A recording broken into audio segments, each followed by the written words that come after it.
దత్తాత్రేయుని గురువులు. ఒకసారి దత్తాత్రేయుడు అడవిలో ఆనందంగా తిరుగుతున్నప్పుడు అతను యదురాజును కలిశాడు.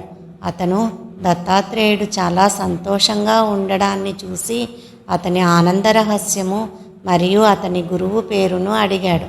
దత్తాత్రేయ మాట్లాడుతూ ఆత్మ ఒక్కటే తన గురువు అని, ఇంకా 24 మంది వ్యక్తుల నుండి జ్ఞానాన్ని నేర్చుకున్నానని, అందుకే అవి తన గురువులుగా భావిస్తానని చెప్తాడు. వాటిలో మొదటిది భూమి, 2 నీరు, 3 గాలి, 4 అగ్ని, 5 ఆకాశం, 6 చంద్రుడు, 7 సూర్యుడు, 8 పావురం, 9 కొండ చిలువ, 10 మహాసముద్రం, 11 చిమ్మట, 12 తేనెటీగ, 13 తేనెను సేకరించేవాడు, 14 ఏనుగు, 15 జింక, 16 చేప, 17 నాట్యం చేసే అమ్మాయి పింగళ, 18 కాకి, 19 పిల్లవాడు, 20 కన్య, 21 పాము, 22 బాణాలు చేసేవాడు, 23 సాలీడు, 24 బీటిల్. వాటి గురించి వివరిస్తూ దత్తాత్రేయుడు ఇట్లా చెప్తాడు. నేను భూమి నుండి సహనం మరియు ఇతరులకు మేలు చేయడం నేర్చుకున్నాను. ఎందుకంటే దాని ఉపరితలంపై మనిషి చేసే ప్రతి గాయాన్ని అది భరిస్తుంది. అయినప్పటికీ అది పంటలు, చెట్లు మొదలైన వాటిని ఉత్పత్తి చేయడం ద్వారా అతనికి మేలు చేస్తుంది. రెండవదైన నీటి నుండి నేను స్వచ్ఛత యొక్క నాణ్యతను నేర్చుకున్నాను.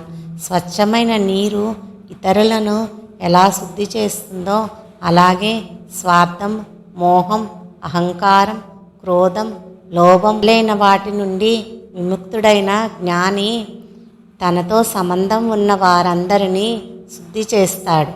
మూడవది గాలి. ప్రతి చోట కదులుతున్నప్పటికీ దేనితోనూ అనుభవించబడదు. కాబట్టి నేను ఈ ప్రపంచంలో చాలామంది వ్యక్తులతో కలిసి ఉన్నప్పటికీ అనుబంధం లేకుండా ఉండాలని నేను గాలి నుండి నేర్చుకున్నాను. నాలుగవదైన అగ్ని. ప్రకాశవంతంగా మండుతున్నట్లే జ్ఞాని కూడా హాయిగా జ్ఞానము మరియు తపస్సు యొక్క తేజస్సుతో ప్రకాశిస్తూ ఉండాలి. ఐదవదైన ఆకాశం. గాలి, నక్షత్రాలు, మేఘాలు మొదలైనవన్నీ ఆకాశంలో ఉన్నాయి. కానీ ఆకాశం వాటిలో దేనితోనూ సంబంధంలోకి రాదు. ఆత్మ లేదా ఆత్మ సర్వవ్యాప్తి అని నేను ఆకాశం నుండి నేర్చుకున్నాను. అయినప్పటికీ దానికి ఏ వస్తువుతోనూ సంబంధం లేదు. 6 చంద్రుడు. చంద్రుడు ఎల్లప్పుడూ పూర్తి స్థాయిలో ఉంటాడు. కానీ చంద్రునిపై భూమి యొక్క వివిధ నీడలు కారణంగా తగ్గడం లేదా పెరగడం కనిపిస్తుంది. ఆత్మ ఎల్లప్పుడూ పరిపూర్ణంగా మరియు మార్పు లేనిదని, మరియు ఉపాధి లేదా పరిమిత అనుబంధాలు మాత్రమే దానిపై నీడలు వేస్తాయని నేను దీని నుండి గ్రహించాను. 7 సూర్యుడు. వివిధ నీటి కుండలలో ప్రతిబింబించే సూర్యుడు ఎలా విభిన్న ప్రతిబింబాలుగా కనిపిస్తాడో, అలాగే మనసు ద్వారా ప్రతిబింబించడం వల్ల కలిగే ఉపాధి కారణంగా బ్రహ్మ కూడా భిన్నంగా కనిపిస్తుంది. సూర్యుడు నుంచి నేను నేర్చుకున్న పాఠం ఇదే. 8 పావురం. నేను ఒకసారి ఒకడు వల విప్పి కొన్ని పావురాలను పట్టుకోవడం చూశాను. తల్లి పావురం తన పిల్లలతో చాలా అతుక్కుపోయింది. బతకడం ఖాయం కాకపోవడంతో వలలో పడి చిక్కుకుంది. ఆడపావురానికి మగపావురం అంటు కావడంతో అది కూడా వలలో పడి చిక్కుకుపోయింది. బంధానికి అనుబంధమే కారణమని దీన్ని బట్టి తెలుసుకున్నాను. 9 కొండ చిలువ. కొండ చిలువ తన ఆహారం కోసం కదలదు. ఏది లభించినా దానితో తృప్తిగా ఉండి ఒకే చోట పడి ఉంటుంది. దీని నుండి నేను ఆహారాన్ని పట్టించుకోకుండా ఉండడం మరియు నేను తిన్నదానితో సంతృప్తి చెందడం నేర్చుకున్నాను. 10 మహాసముద్రం. సముద్రంలో వందలాది నదులు వచ్చినా కదలకుండా ఉన్నట్లే జ్ఞాని కూడా అన్ని రకాల ప్రలోభాలు కష్టాలు మరియు కష్టాల మధ్య కదలకుండా ఉండాలి. ఇది సముద్రం నుండి నేను నేర్చుకున్న పాఠం. 11. చిమ్మట. అగ్ని యొక్క తేజస్సుకు ఆకర్షితుడై దానిలో పడి కాలిపోయినట్లే ఒక అందమైన అమ్మాయితో ప్రేమలో పడిన ఉద్వేగభరిత వ్యక్తి కూడా దుఃఖానికి గురవుతాడు. దృష్టిని నియంత్రించడం మరియు మనస్సును స్వయంపై స్థిరపరచడం చిమ్మట నుండి నేను నేర్చుకున్న పాఠం. 12. తేనెటీగ. నల్ల తేనెటీగ వివిధ పువ్వుల నుండి తేనెను పీలుస్తుంది మరియు ఒక పువ్వు నుండి మాత్రమే పీల్చదు. అలాగే నేను కూడా ఒక ఇంటి నుండి కొద్దిగా మరియు మరొక ఇంటి నుండి కొంచెం ఆహారం తీసుకుంటాను మరియు తద్వారా నా ఆకలిని తీర్చుకుంటాను. గృహస్థునిపై నేను భారం కాను. 13. తేనెను సేకరించేవాడు. తేనెటీగలు చాలా ఇబ్బందితో తేనెను సేకరిస్తాయి, కానీ తేనె సేకరణ చేసే వ్యక్తి వచ్చి తేనెను సులభంగా తీసుకుంటాడు. అయినప్పటికీ ప్రజలు చాలా కష్టపడి సంపద మరియు ఇతర వస్తువులను కూడబెట్టుకుంటారు, కానీ వారు వాటిని ఒకేసారి విడిచిపెట్టి మృత్యువు ప్రభువు వాటిని పట్టుకున్నప్పుడు బయలుదేరాలి. దీని నుండి నేను వస్తువులను నిల్వ చేయడం పనికిరాదని పాఠం నేర్చుకున్నాను. 14. ఏనుగు. మగ ఏనుగు కామించే అందుడైన కాగితంతో చేసిన ఆడ ఏనుగును చూసి కూడా గడ్డితో కప్పబడిన గొయ్యిలో పడిపోతుంది. అది గొడ్డు చేత పట్టుకుని బంధించబడి హింసించబడుతుంది. అయినప్పటికీ ఉద్వేగభరితమైన పురుషులు స్త్రీల వలలో పడి దుఃఖానికి వస్తారు. కావున హవిస్సును నశింపచేయాలి. ఏనుగు నుండి నేను నేర్చుకున్న పాఠము ఇది. 15. జింక.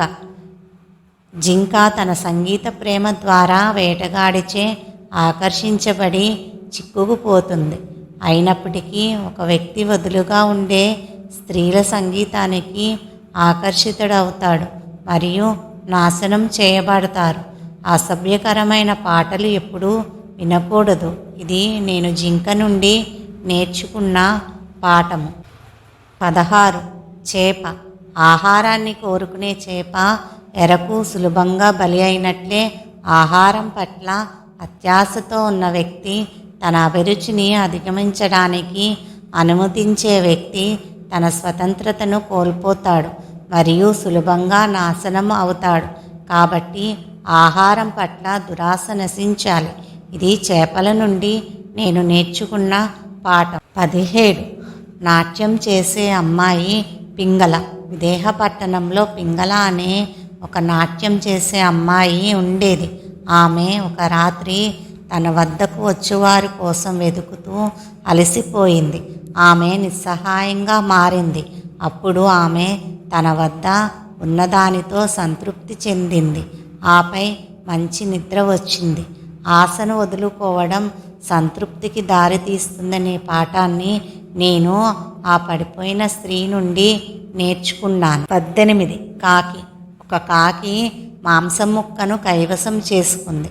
దానిని ఇతర పక్షులు వెంబడించి కొట్టాయి. అది మాంసపు ముక్కను వదిలి శాంతి మరియు విశ్రాంతిని పొందింది. లోకంలో మనిషి ఇంద్రియ సుఖాల కోసం పరిగెత్తినప్పుడు రకరకాల కష్టాలు, బాధలు అనుభవిస్తాడని, ఇంద్రియ సుఖాలను వదులుకున్నప్పుడు పక్షిలాగా సంతోషిస్తాడని నేను పాఠం నేర్చుకున్నాను. 19. పిల్లవాడు. పాలు తాగే పిల్లవాడు అన్ని జాగ్రత్తలు, చింతలు మరియు ఆందోళన నుండి విముక్తి పొందాడు మరియు ఎల్లప్పుడూ ఉల్లాసంగా ఉంటాడు.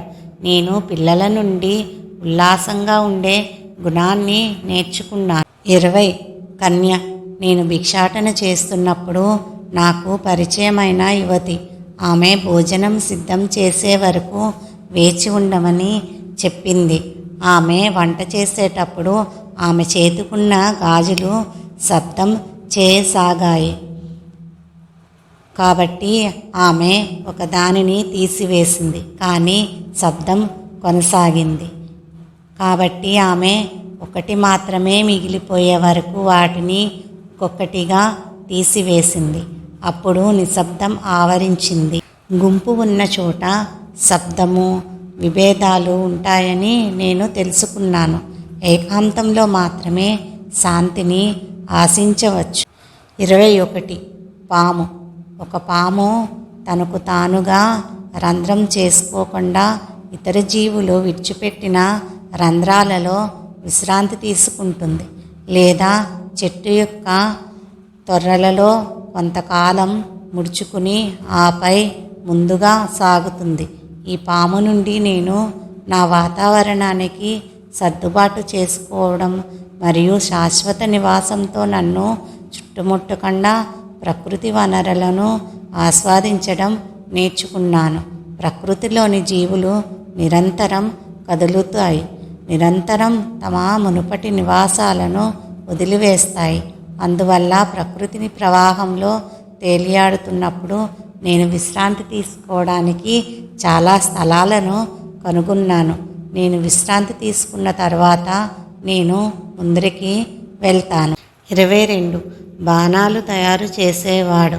ఒకరోజు బాణాలు తయారు చేసేవాడు తన బాణాలను తయారు చేస్తూ ఉండగా రాజు మరియు సైన్యము అతని ముందుగా వెళుతున్నా కూడా తన పని యందు నిమగ్నమై ఉన్నందున తన దృష్టిని ఆకర్షించలేదు.